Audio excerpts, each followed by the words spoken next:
আসসালামু আলাইকুম সবাইকে। কেমন আছো তোমরা সবাই? আশা করি অনেক ভালো আছো। আমি তোমাদের শাহাদাত ভাইয়া আবার তোমাদের সামনে নতুন একটা চ্যাপ্টার নিয়ে হাজির হলাম। চ্যাপ্টারের নাম তোমরা দেখতেই পাচ্ছ, পরিবেশ রসায়ন।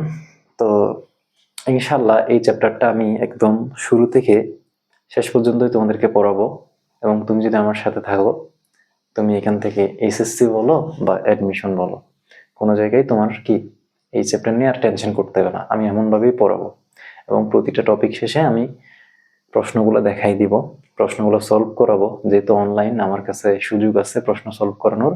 আমি প্রতিটা চ্যাপ্টার থেকে, প্রতিটা টপিক থেকে প্রশ্ন সলভ করাবো।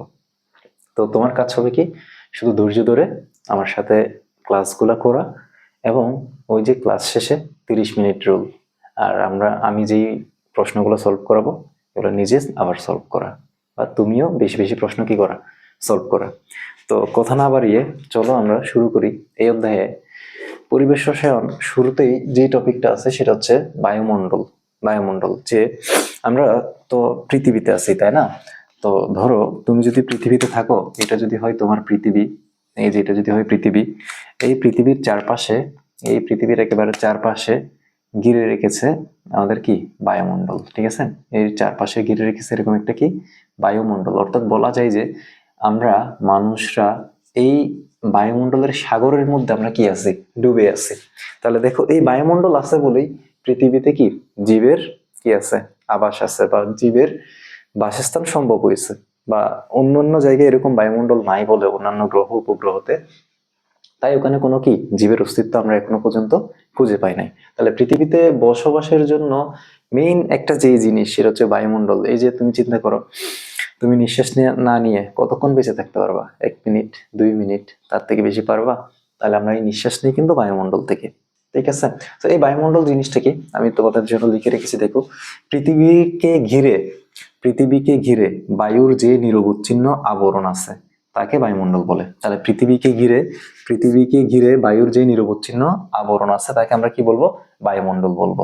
আচ্ছা, তো এই যে বায়ুমণ্ডল আছে ভাইয়া, এই বায়ুমণ্ডলে কি কি উপাদান আছে, বায়ুমণ্ডলের মধ্যে কি কি উপাদান আছে? তো তুমি হয়তো চিন্তা করবা, ভাইয়া আমরা তো নিঃশ্বাসের সাথে অক্সিজেন নিই, তাহলে মনে হয় বায়ুমণ্ডলে সব থেকে বেশি অক্সিজেন আছে। কথা হচ্ছে না, তোমার এই ধারণাটা ঠিক না। বায়ুমণ্ডলে সব থেকে বেশি অক্সিজেন থাকে না। বায়ুমণ্ডলে যেই উপাদানটা সব থেকে বেশি থাকে সেটা হচ্ছে নাইট্রোজেন। সেটা হচ্ছে নাইট্রোজেন। তারপরে নাইট্রোজেনের পরে যে উপাদানটা থাকে, আচ্ছা নাইট্রোজেন কতটুকু থাকে ভাইয়া? দেখো, বায়ুমণ্ডলের 78.01% নাইট্রোজেন থাকে, মানে ম্যাক্সিমাম জিনিসটাই হচ্ছে কি বায়ুমণ্ডলে নাইট্রোজেন। তারপরে যে জিনিসটা থাকে সেটা হচ্ছে অক্সিজেন, সেটা হচ্ছে 20.71%, ঠিক আছে? তারপরে থাকে আর্গন 0.80%, আর তারপর থাকে কার্বন ডাইঅক্সাইড 0.03%।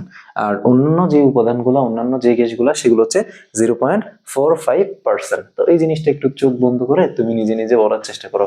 নাইট্রোজেন আছে 78.01%, অক্সিজেন আছে 20.971%। তারপরে তোমার কি, অক্সিজেনের পরে আমাদের আছে হচ্ছে আর্গন। আর্গন আছে 0.80%, আর হচ্ছে তোমার কার্বন ডাইঅক্সাইড আছে 0.03%, এবং অন্যান্য গ্যাস আছে 0.40%, ঠিক আছে? আচ্ছা, ঠিক আছে ভাইয়া। এবার দেখো, এই যে বায়ুমণ্ডলটাকে আমরা বিভিন্ন স্তরে ভাগ করতে পারি।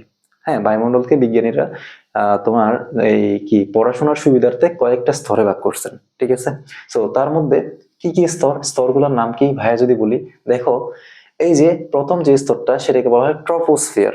প্রথম যে স্তরটা বায়ুমণ্ডলে সেটাকে কি বলে? ট্রপোস্ফিয়ার। তো ট্রপোস্ফিয়ার কিভাবে আমরা মনে রাখবো? দেখো, এই যে তুমি যেখানে দাঁড়ায় আছো, হ্যাঁ, তুমি যেখানে দাঁড়ায় আছো, তোমার মাথার সাথে যে বায়ুমণ্ডলের স্তরটা, মানে তোমার মাথার টপে যে স্তরটা, তাহলে তোমার মাথার টপে যে স্তরটা সেটাকে আমরা বলবো ট্রপোস্ফিয়ার। মানে আমরা যে স্তরে আছি এখন, এটাকে আমরা বলবো ট্রপোস্ফিয়ার।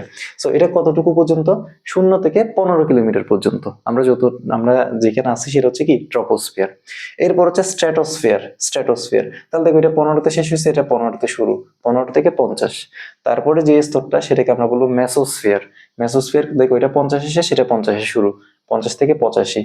তারপরে যে স্তরটা সেটাকে বলে থার্মোস্ফিয়ার বা আয়োনোস্ফিয়ার। থার্মোস্ফিয়ার বা কি আয়োনোস্ফিয়ার, কারণ এখানে তাপমাত্রা এত বেশি হয় যে এখানে কি আয়ন তৈরি হয়, যার কারণে এটার নাম হচ্ছে থার্মোস্ফিয়ার বা কি আয়নোস্ফিয়ার। তো এই স্তরের এই বিস্তৃতিটা কতটুকু? এটা হচ্ছে 85 থেকে 500 কিলোমিটার। একদম সবার উপরে বা সবার শেষে যে স্তরটা রয়েছে সেটাকে বলা হচ্ছে এক্সোস্ফিয়ার। সেটাকে কি বলে? এক্সোস্ফিয়ার। যেটা হচ্ছে তোমার 500 কিলোমিটার থেকে 10,000 কিলোমিটার পর্যন্ত কি থাকে? বিস্তৃত থাকে। বুঝছো? আচ্ছা, আশা করি সবাই বুঝছি।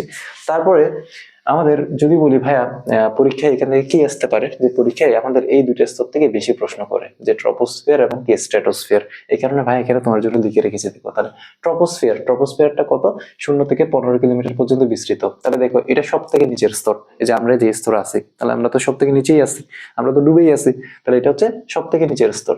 আর এখানে কি, এই যে যে সমস্ত গ্যাস আমরা, এই যে জলীয় বাষ্প, ধূলিকণা, মেঘ, নাইট্রোজেন, অক্সিজেন ইত্যাদি থাকে। তাহলে এই স্তরে কি কি থাকে? জলীয় বাষ্প, ধূলিকণা, মেঘ, নাইট্রোজেন এবং অক্সিজেন থাকে। এবং দেখো ভূপৃষ্ঠের তাপমাত্রা এবং পানি চক্র নিয়ন্ত্রণ করে। তাহলে এই যে এটা তো ভূপৃষ্ঠের একদম সাথে লাগানো, যার কারণে ভূপৃষ্ঠের তাপমাত্রা এবং পানি চক্র নিয়ন্ত্রণ করবে কে? এই ট্রপোস্ফিয়ার।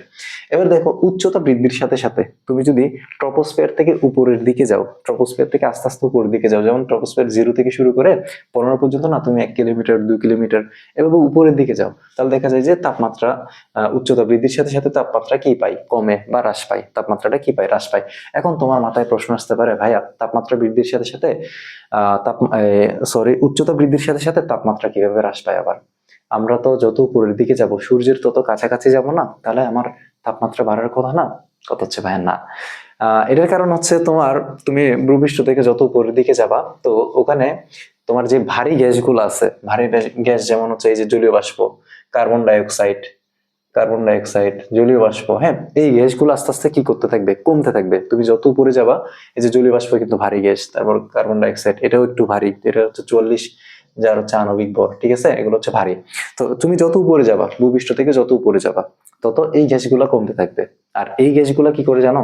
এই গ্যাসগুলা সূর্য থেকে যখন আলো বা তাপ পৃথিবীতে আসে, এই আলো বা তাপকে সে কি করে? ধরে রাখে। তো যার কারণে যেহেতু ভূপৃষ্ঠের সাথে লাগানো, এই মানে ট্রপোস্ফিয়ারে এই গ্যাসগুলো থাকে নিচের দিকে, তাহলে নিচের দিকে তাপমাত্রাটা বেশি হয়। এখন তুমি বলো, ভাই আমরা যে সূর্যের কাছে যাচ্ছি, ভাই পৃথিবী থেকে সূর্য হচ্ছে 15 কোটি কিলোমিটার দূরে, আর তুমি সামান্য 15 কিলোমিটার যাই মনে করতেছো তুমি সূর্যের অনেক কাছে চলে গেছো। এমনটা ভাবলে তুমি ভুল ভাবছো। তাহলে সূর্য আসলে অনেক দূরে, এই সূর্যের দূরত্বের তুলনায় এই দূরত্ব কিছুই না। তো যার কারণে আমরা বলতে পারি যে যেহেতু এখানে এই নিচের দিকে এই ভারী গ্যাসগুলো থাকে যেগুলো তাপ ধরে রাখে, যার কারণে তুমি উপরের দিকে গেলে ওই ভারী গ্যাসগুলো আস্তে আস্তে কমে যায়, যার কারণে তোমার নিচের দিকে তাপমাত্রা কি থাকে? বেশি থাকে। আর উপরে গেলে তাপমাত্রা আস্তে আস্তে কি কমে এই স্তরের জন্য। এরপরে আমাদের যে স্তরটা সেটা হচ্ছে স্ট্র্যাটোস্ফিয়ার, এবং এখান থেকে যেটা মেইন ইম্পর্টেন্ট কথা সেটা হচ্ছে এই স্ট্র্যাটোস্ফিয়ারে থাকে আমাদের ওজোন স্তর। স্ট্র্যাটোস্ফিয়ারে কি থাকে? আমাদের ওজোন স্তর থাকে, ঠিক আছে। আর এই ওজোন কি করে? আমরা তো সবাই জানি এই ওজোন সূর্য থেকে আসা ইউভি রশ্মি কি করে? ইউভি রশ্মি শোষণ করে। সূর্য থেকে আসা অতিরিক্ত ইউভি রশ্মি কি করে? শোষণ করে নেয় কে? এই ওজোন। আচ্ছা, তো এটা হচ্ছে সব থেকে শান্ত, কারণ হচ্ছে এখানে কোনো কি নাই? জলীয় বাষ্প নাই। এই যে তোমাকে একটু আগে বলছি জলীয় বাষ্প হচ্ছে একটু ভারী, তো সেটা হচ্ছে উপরের দিকে থাকতে পারে না, সেটা নিচে নেমে আসে, যার কারণে এখানে কোনো জলীয় বাষ্প না থাকায় এটা সব থেকে কি শান্ত। এই কারণে স্ট্র্যাটোস্ফিয়ারকে অনেকে শান্ত মণ্ডলও বলা হয়। আচ্ছা, তো উচ্চতা বাড়ার সাথে সাথে এখানে তাপমাত্রা কি হয়? বেড়ে যায়। তো এখন তুমি চিন্তা করো আমি সূর্যের কাছে যাচ্ছি, যার কারণে তাপমাত্রা কি বেড়ে যায়। এবার দেখো এখানে জেট প্লেন চলাচল করে। জেট প্লেন চলাচল করে কেন? কারণ এখানে কোনো তো নাই, এটা শান্ত মণ্ডল, এখানে কোনো জলীয় বাষ্প নাই, ঝড় নাই, ঝঞ্ঝার নাই। এই কারণে এখান দিয়ে কি চলে? এখান দিয়ে তোমার জেট প্লেন চলাচল করতে পারে। তো এই ছিল আমাদের হচ্ছে বায়ুমণ্ডল।